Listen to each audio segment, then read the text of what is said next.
So, have you ever felt that while watching a TV show or a movie from the past, you would think that there's a rumbling aura of relevancy even today? It feels relatable, right? Either through stories you've heard, or through personal experiences, or even just through the news.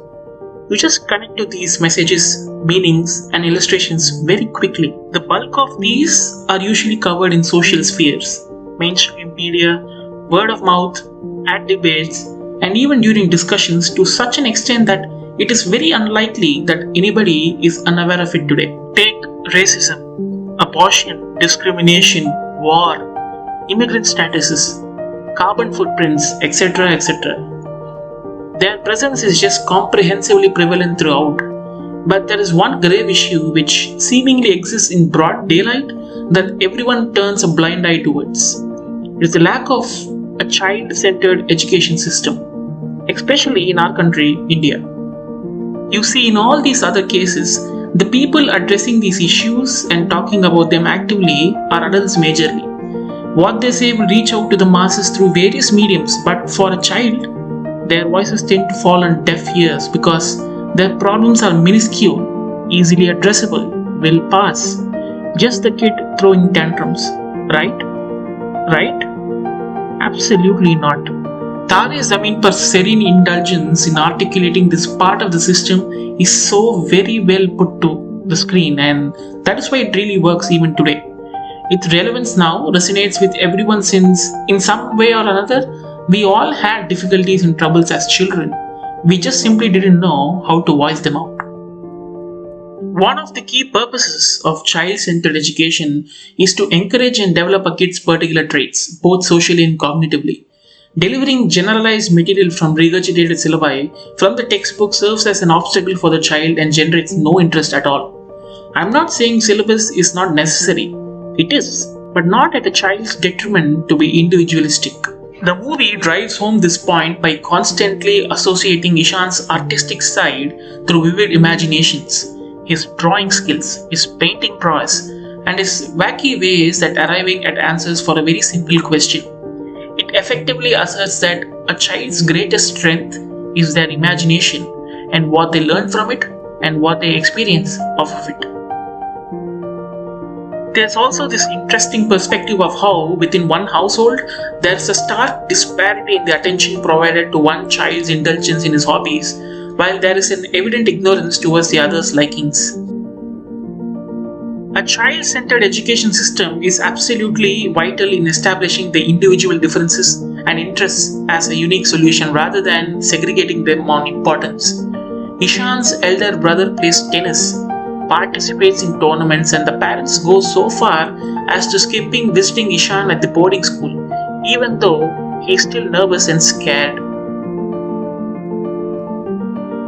All this while, though, they are visibly aware that Ishaan is skilled artistically through his flipbooks, through his drawings on the wall, and through the stories he tells through his imagination, but they never replicate the exuberance they show to Ishaan's brothers playing tennis. This deliberate ignorance has been stacking up on Ishaan, making him feel useless, dejected, distrusting himself, and most importantly, he feels hopeless, something a child should never feel. This education system will try to address this lack of parental awareness head on in order to manage any conundrums for the parents in the perspective of the relationship with the children.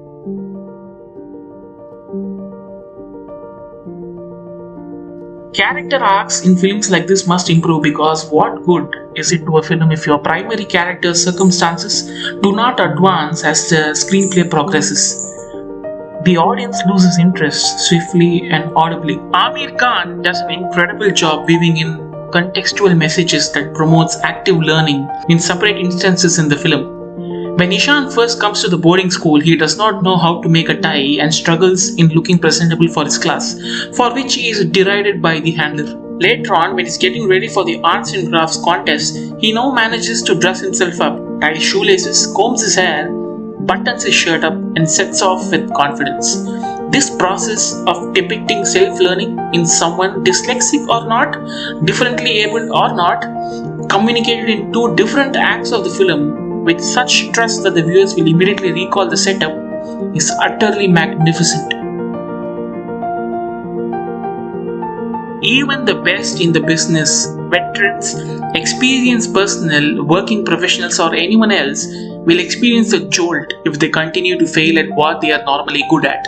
Their confidence suffers, but worse, their self esteem plummets down a rabbit hole. Yet, as you'll see, these folks have figured out how to get out of these circumstances based on their previous experiences, learnings, trainings, coaches, and counsel.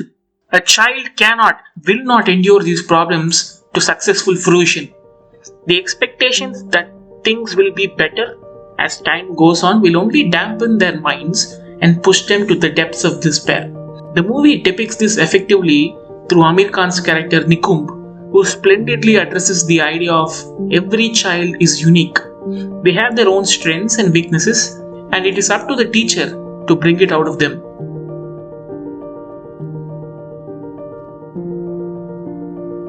He acknowledges everything Ishaan does. He appreciates him when he answers about Edison and the light bulb. He builds him up by applauding his efforts for his makeshift boat in the pond. He enjoys Ishaan's victory in a video game he plays. Every piece of action matters. Every acknowledgement matters. Every notion of importance matters. There is, I feel, a semblance of introspection put into motion with respect to Ishaan's parents in the movie. There is never a moment where they try to acknowledge or understand what Ishaan is going through or is wanting to communicate with him. Combined with dyslexia, Ishaan never really has an answer to their tantrums and their constant yelling and parental drama, and it only bogs him down further. This is where I think the movie soars in its message and meaning. Parenting by no means is easy, nor would anyone argue it is, but the effort to understand a person is easy. It is not rocket science, and the film unequivocally destroys the notion that you need brute force to decipher a child by using Nikumb as the solution. He makes Ishaan's own needs feel essential to himself. He helps him develop and hone his skills. He emphasizes to Ishaan that the desire to always promote positive behavior within oneself will change his perspective of the world, and he completely ensures that his self-esteem is intact and never broken again by encouraging him with no strings attached whatsoever. Jean Piaget, the famous Swiss psychologist, once famously said, "Children have real understanding only of that which they invent themselves. And each time that we try to teach them too quickly, we keep them from reinventing it themselves." Never has a truer statement been said, nor has its significance diminished now. And when you consider his other famous quote, "Only education is capable of saving our society from possible collapse, whether violent or gradual," you can't help but wonder how eternal the film's message really is.